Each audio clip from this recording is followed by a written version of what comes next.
had you rednecks all wrong. I'm gonna hang out in the alley and spend my welfare checks on beer like you guys. Be my own man. Hey, hello, how do you do? Shady Rex here. Now gather around, my possum pals, join the jamboree. It's time for another King of the Hill video. Today we're gonna be looking at Con in one of my favorite episodes of the show, The Redneck on Rainy Street. Now this is the part of the video where I usually give some kind of reason for talking about this episode. I say something like, oh, this episode shows why everyone in society, except me, sucks. But if I'm being honest, I just really like this episode and wanted an excuse to talk about it. Don't worry, I'm sure I can shoehorn in a lesson about, I don't know, victim mentality or something somewhere down the line. So let's talk about Shady. Wait, holy poopy, a sexy ghost. I'm not a ghost. I'm the strangest thing known to man.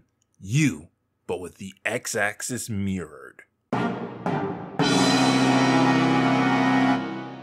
Yo, I come to warn you, you're not the first cartoon reviewer to talk about this episode. The Alpha J already covered it. If you talk about it after he did, it won't be an original video. People will be constantly comparing your reviews. Some will even say, you copied him. No. No! No! Wait, what if I didn't care? So let's talk about context. Con is the next door neighbor to the Hills, living with his wife Min and his daughter Con Jr., aka Connie. Con and Min immigrated from Laos to escape the land's dictatorship. So are you Chinese or Japanese? I live in California last 20 years, but first come from Laos. It's a landlocked country in Southeast Asia.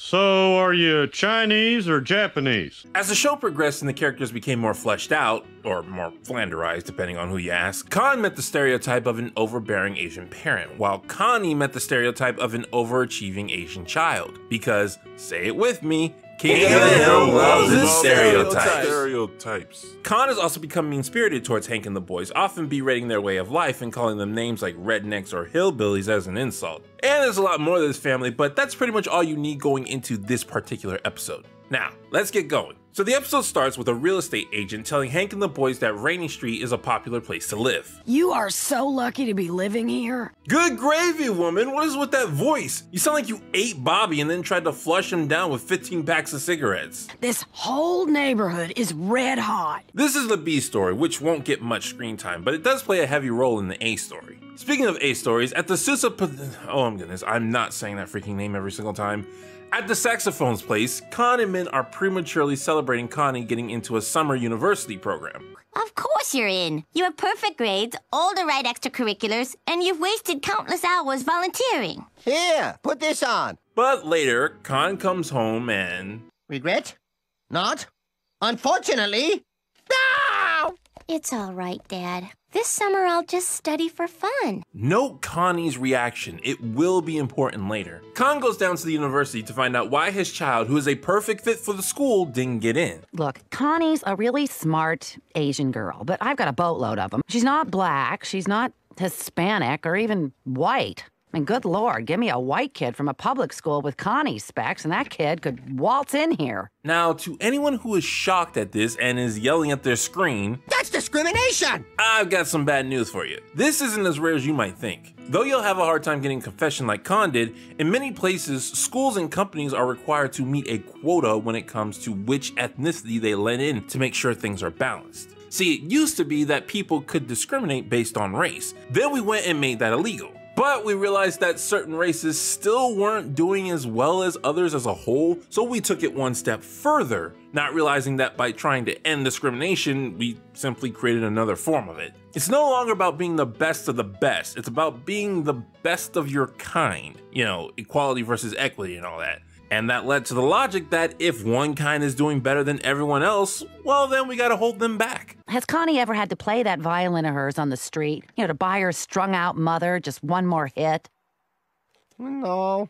I genuinely feel for Con in this scene. He's being told that because he and his wife raised their daughter correctly, Connie is going to suffer for it. The situation of someone dismissing a minority specifically because they're not poor or struggling is too real. So Con goes to talk with Ted Wasanasan, oh my goodness these names, hoping to lament to a fellow Asian about being rejected based on race. What are you talking about?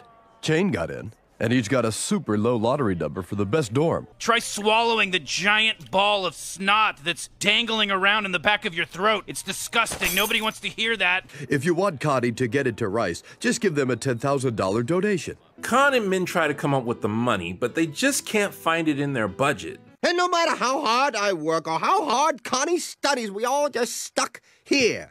We the kind of losers politicians pander to in speeches. Do you guys know how hard it is to come up with new and inventive ways to tell you that this show is funny?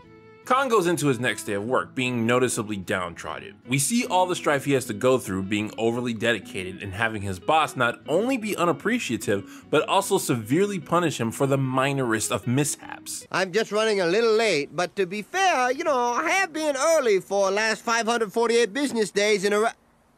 Dock my pay. Yes, sir. Now, this might all be worth it considering Con lives a modest life, but he was just informed that his hard work is setting his family back. It certainly doesn't seem like he's getting the better end of the deal out of life, and because he's having a noticeably bad morning, Con catches the attention of... Looks like you could use a new mirror. I got a buddy that could hook you up if you want. Go away. No, I'm member of Silver Star Service Team at Dealer. VIP shuttle, free Wall Street Journal. That free newspaper's gonna cost you $700 by the time the dealer marks up the mirror. I didn't ask you. Go away. Okay, thanks for everything, but I gotta take this call. Sounds like them gottas got you by the shorties. Oh, goodness, go away! This is Elvin Mackleston, and he's a 2-for-1. He's both a King of the Hill stereotype and a side character I can't stand. Elvin is a redneck stereotype, the thing that Con is constantly calling Hank and the boys. He doesn't abide by society's rules like working a 9-to-5, which led him to the life he has. He explains to Con that the working life where you have a boss is not a free one, that if a person wants to truly be free, they should strive to do whatever they want, whenever they want. I used to be just like you. I was a monkey in that cage right there. But now I don't take no mess from nobody, 'cause I'm a man. Oh man, do I have opinions about this. First of all, I'm all for getting out of the 9-to-5 system. Anyone who's been on my channel long enough knows that my want to be a successful YouTuber heavily stems from that goal. And what Elvin is saying is true, that if you simply stop working for people, you can become a more free man. But that kind of lifestyle comes with very severe consequences. There are other ways to be quote unquote free without giving up everything you've worked for. Here's what Con should have done. He should have called his boss or his boss's boss and informed them that if he didn't get the respect he deserved, he was going to look for work elsewhere. And then he needed to be able to back up that threat should he not be obliged. I'm not saying Con should have quit on the spot, but he should have been ready. Maybe put his resume out there, have some money saved up, and start looking for another job. In fact, the best solution is what Con himself said earlier in the episode. I should be more like Tedwa Sana-song, own my own business. There's actually another episode where Con does do that, but we'll save that for another time. The point is, Elvin's lifestyle is not the only way to gain one's freedom, and I don't think Con needed to go down this route if that's what he was looking for. But Con does go down that route and has to convince Min to come down with him. Min, don't you see? There's a paradise out there where nobody works. Come on, Min. Let's just give up. Wow, subtlety of the theme is gone. The episode just came out and said it.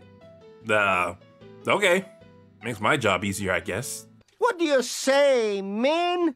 Will you be my redneck bride? Oh, yes, Con, I will. Now take me in the back of that El Camino. Admit it, half of you wish you were Min right now. So the episode continues and we get a montage of Min and Con slowly becoming more and more careless about their lives. The important thing to note is that despite that she can do whatever she wants, Connie still chooses to keep studying. Also, because Con and Min are being rude and reckless with their property, the Xylophone family's house is making the value of the neighborhood go down tremendously. There's also a scene of Con fisting fish, which shows that while his new life does have freedom, he still has to find some way to provide for his family. Elvin has to catch wildlife in order to make sure his wife and children eat. Eventually, all these shenanigans get to the hills and causes Hank to give the Dr. Seuss's phones a piece of his mind. Con, I'm worried about you, and... You want me to have Mud Dauber rough this clown up? You so much as touch my husband, I will knock you into next week. Holy crap, Peggy, where did you come from? You were not in the scene a second ago. I am not hiding. I was just about to threaten you myself. Come on, Con, let's get out of here. I wish I could be half as manly as Hank. I'd like to whop that neighbor of yours upside the head and feed bad meat to his dog. Yeah, but I bet you won't say that to his face, especially that part about Ladybird. Hank would legit murder you if he heard that. Hank tries to talk some sense into Con and Min, but it's to no avail. He lets them go off while he and Peggy take care of Connie for the night, assuring that they're too proud to keep living their lifestyle forever. Before that thought can set in, however, the cigarette-smoking female Bobby comes around the corner. I just heard from Southwest Mortgage. They're starting foreclosure proceedings on the Supa Newsom Pones. You mean Con and Min are gonna lose their home? Thus, the B story makes its journey to the A story. Meanwhile, it turns out that Hank was half right. Con is still enjoying the free life, but Min starts to see the downside when she begins eating squirrels. She finally puts her foot down when Con and the Hillbilly Boys decide to break into a music shop. Con, put that rock down. It's Trace Atkins' new CD, woman. Don't worry, Min. Lucky's there, and his code doesn't allow him to steal things. I warned you, Con. I'm not gonna watch you go to jail. Alright, this was Lucky's first episode, so continuity has no idea his code exists yet. So Con continues without Min and begins to get some flack for it. I noticed your woman didn't stand by you tonight. She took your El Camino and your two little teeny tiny marbles with her. Oh, and goodness, someone please hit him.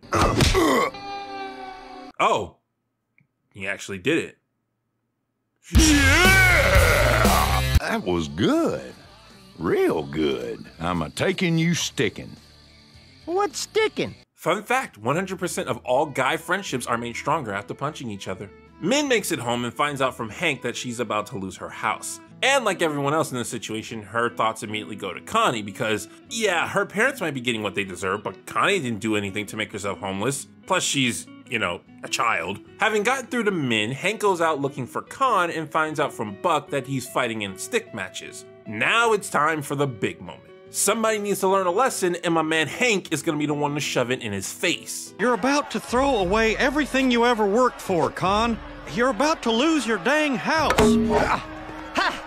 Everything already been taken away. So, little detail I noticed about Con in this episode, he's never surprised by any of the consequences, and they're not enough to make him turn back. He expected to get fired. He even says earlier in the episode he's thinking about moving to a different neighborhood. So losing the house doesn't faze him. Min seemed to go in this not knowing what would happen, but Con was well aware and was willing to live with those consequences. I gotta somewhat respect that. Yeah, you got a real bum deal, but maybe you could take a lesson from Connie instead of these apes.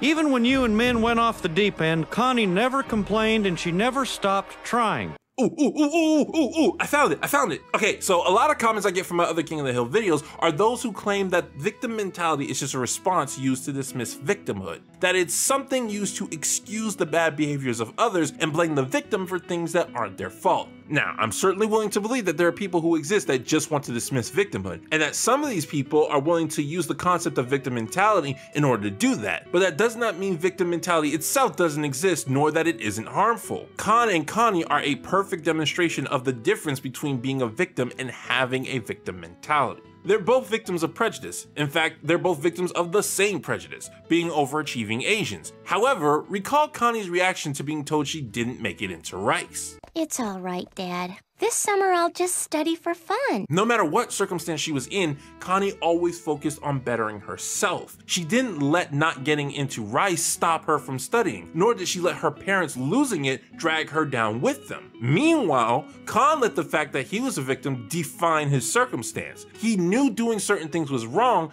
but he did them anyway because as a victim, he felt entitled to doing them. Let's try to squash this confusion once and for all. Having a victim mentality does not depend on actually being a victim. Anyone, victim or not, can have it. It also doesn't depend on whether or not you take action against those who you claim have harmed you. Sometimes that is the correct decision to make. Having a victim mentality is about seeing yourself as a victim and using that to justify immoral and or irresponsible actions, be they actions that got you into the situation in the first place or actions you'll take from that moment onward. It allows one to excuse their own flaws and prevent themselves from improving. All right? We got all that? Everyone finally understand? Ha! I told you I'd shoehorn in a victim mentality lesson. Okay, so after hearing Hank's talk, Con learns that Connie does in fact have a hook she can use to make it into school. I think the episode is also trying to somewhat teach Con to never back down, even when things get tough, but with how it's presented, he mostly just snaps out of it because he sees Connie has a way into school now. Later, at a separate university interview, Connie manipulates her way into getting in by using the same stereotype nonsense used against her. Kinda playing into the system there, guys, but the episode is almost over and the listeners learn, so what are you gonna do? And that was The Redneck on Rainy Street. I like this episode because it gives a good look into the mind of someone who goes the extra mile, and it shows what can happen when said person starts to lose hope. But it also shows why giving up is not the right answer when faced with these kinds of situations. Even when times get hard, even when you're truly a victim of circumstance you find yourself in, you gotta focus on yourself first and how you can make your situation better. Yes, that does sometimes mean retaliating against the people who wronged you, but don't let that be your gut instinct. No matter what, always strive to be the best you that you can be and do what you believe is right. This has been Shady Durags. So long, farewell, Auf Wiedersehen, goodbye.